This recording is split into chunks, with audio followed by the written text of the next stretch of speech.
უდიდესი დახმარება იყო თავიდან სხვა მშობლების აღმოჩენა, რადგან ძალიან გიმარტივდება დიაგნოზის გაგების მერე სხვებიც არსებობენ, რომ მარტო არ ხარ, რადგან გაძლევენ ფასდაუდებელ რჩევებს, რომელი სპეციალისტი ჯობია, სად თერაპიები და უამრავ წვრილმან დეტალს, რისი არსებობაც შენ საერთოდ თავიდან არც წარმოგიდგენია, რომ არის.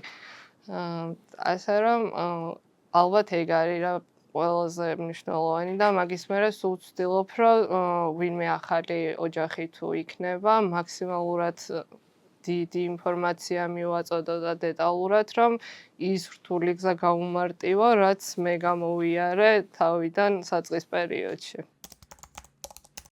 პირველ რიგში ურჩევდი მშობლებს, რომ საწყის ეტაპზე, როცა გადაწყვეტენ ბავშვის გაჩენას, მიმართონ სპეციალისტს და მოძებნონ სანდო ლაბორატორია და გაიკეთონ გენეტიკური კვლევები, რადგან ინფორმირებულობა არის ყველაფრის საწყისი.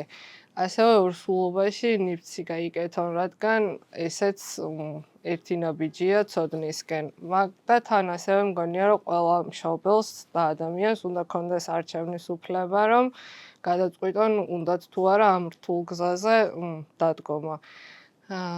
სხვა ესე თუ ჩემსავით ორსულობის პერიოდში არაინფორმირებული იქნება დედა, ვფიქრობ, რომ როცა ბავშვი გაჩნდება, რამეში ეჭვი თუ შეგეპარება, დასვა მილიონი შეკითხვა და მოიძიო სპეციალისტი და მანდაც გენეტიკური კვლევები გაკეთდეს, იმიტომ რომ რაც უფრო მალე დაისმევა დიაგნოზი, მით უფრო მალე დადგები სწორ გზაზე, გინდა მკურნალობის, გინდა თერაპიების და უფრო კარგ შედეგზე გახვალ სწრაფად.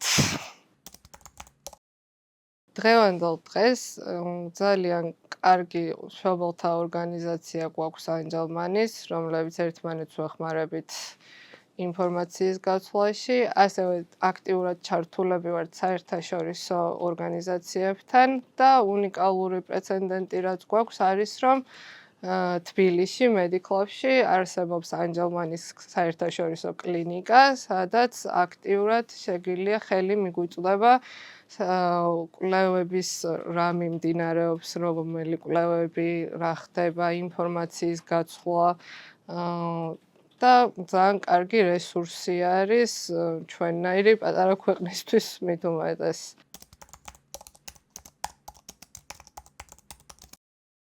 ანგელმანის სინდრომი ჩემთვის ბევრ რაღაცას ნიშნავს ძალიან ბევრ სირთულეს და ძალიან ბევრ სიცხადეს, რომელიც მე შვებასთან არის ასოცირებული. შეიძლება უცნაური იყოს, იმიტომ რომ ანგელმანის სინდრომი საკმაოდ რთული ჯანმრთელობის მდგომარეობას აღნიშნავს და გამოხატავს, მაგრამ ჩემთვის ძალიან მნიშვნელოვანი იყო ამ სინდრომის შესახებ ცოდნა და აღმოჩენა საერთოდ ამ სინდრომის, იმიტომ რომ მანამდე სანამ დიაგნოზს დაუსვამდნენ ჩემს შვილს, მანამდე იყო ძალიან რთული პერიოდი. სიბნელეში ხელისეცებას გავდა, სად მივდიოდით, როგორი იყო ჩვენი შემდგომი დღე, დილა როგორ დაიწყებოდა, ღამე როგორ დადგებოდა, ანუ პრაქტიკულად ამოუცნობი იყო. სტანდარტული მოლოდინები, რომელიც ბავშვის დედას აქვს, არასოდეს არ მართლდებოდა და არა მხოლოდ არ მართლდებოდა, ყოველი დღე მთავრდებოდა გულისწყეტით და იმედგაცრუებით, რომ აი როგორც სხვა დანარჩენმა ბავშვმა, ჩემმა შვილმა ეს დღე ისე ვერ გაატარა, ამ დღეს ესე ვერ ისწავლა რაღაც. ამ სინდრომის დიაგნოზის დადგენამ ტკივილთან ერთად ვიტყვი, ტკივილთან ერთად დიდი შვებაც მოიტანა. იმიტომ რომ მე აღარ მქონდა ისეთი მოლოდინები, რომლის შესახებაც, რომლის გამოც საღამოს იმედგაცრუებული დავიძინებდი და ტკივილიანი. მანამდე სანამ დიაგნოზი დაესმებოდა ლევანჩოს, ბევრი რაღაც მოსინჯეს ექიმებმა, ზოგმა თქვა, რომ ეს არის ცერებრული დამბლა, ზოგმა თქვა, რომ ეს არის აუტიზმის ნიშნები, ზოგმა თქვა, რომ არც არაფერი არ არის, ყველაფერი რიგზე და ძალიან მალე შენი შვილი წამოეწევა სხვა ბავშვებს თავისი ასაკით, მაგრამ რეალობა იყო ის, რომ ლევანჩო არ სწავლობდა ყოველ დღე, ისევე როგორც სხვა დანარჩენი ბავშვები. ლევანჩო თითქოს სადღაც დროში გაიჭედა. და ეს იყო ძალიან რთული ჩემთვის. დიაგნოზმა მომცა ის მე პირადად, რომ მქონოდა უფრო სწორი მოლოდინები. მქონოდა წარმოდგენა იმაზე, როგორი ცხოვრება შეიძლებოდა ლევანჩოს ქონოდა არა მხოლოდ იმ დღეს, არამედ ხვალზე, 2 წლის შემდეგ და ასე შემდეგ. ანუ მე მომცა ფიქრის საშუალება, რომ როგორ შეიძლება დავხმარებოდი ჩემ შვილს ხანგრძლივადიან პერსპექტივაში.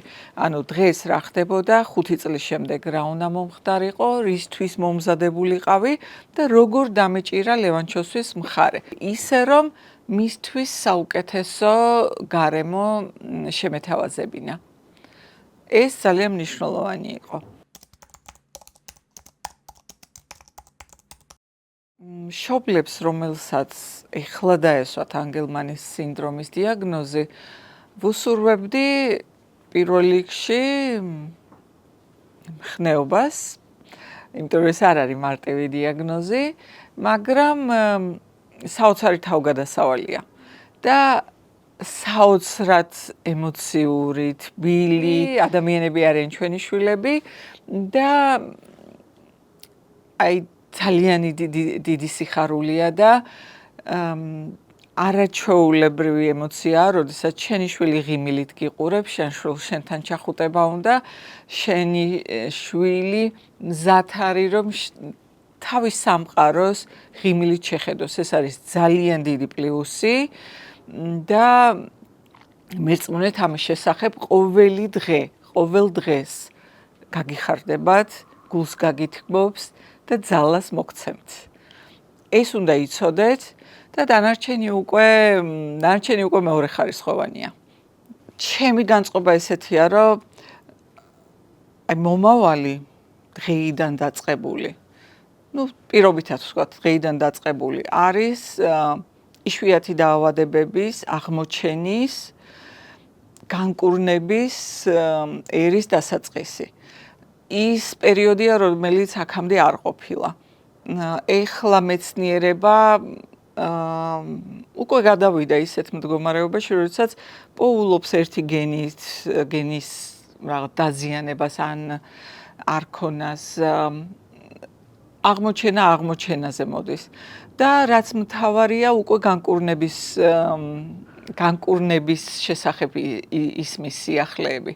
რაც არის ძალიან დიდი პლუსი ჩვენი ერის, ჩვენი აი დღევანდელი მდგომარეობის და რაც მაძლევს საშუალებას იმედით ვუყურო ძალიან ბევრ რაღაცას. ეხლა მე მგონია, რომ ჩვენ ვართ ისეთ მდგომარეობაში, როდესაც უნდა შევიკრიბოთ აი ამ იშვიათი სინდრომის გარშემო, ძალიან ბევრი ვისწავლოთ თანამედროვე მედიცინის შესახებ და ვისწავლოთ იმის შესახებ, რა შეიძლება გავაკეთოთ ჩვენი შვილებისთვის განკურნების თვალსაზრისით. მესმის, რომ განკურნება შეიძლება უცებ არ დადგეს, სხვა დანარჩენი საქმეებიც უნდა გავაკეთოთ, დავეხმაროთ ჩვენ შვილებს განვითარებაში, ყოველდღიური უნარჩვევების გამომუშავებაში, მაგრამ თანამავდროულად უნდა ვისწავლოთ იმის შესახებ, რა უნდა გავაკეთოთ იმისთვის, რომ განკურნება და მკურნალობის შანსები გავუზარდოთ ჩვენ შვილებს.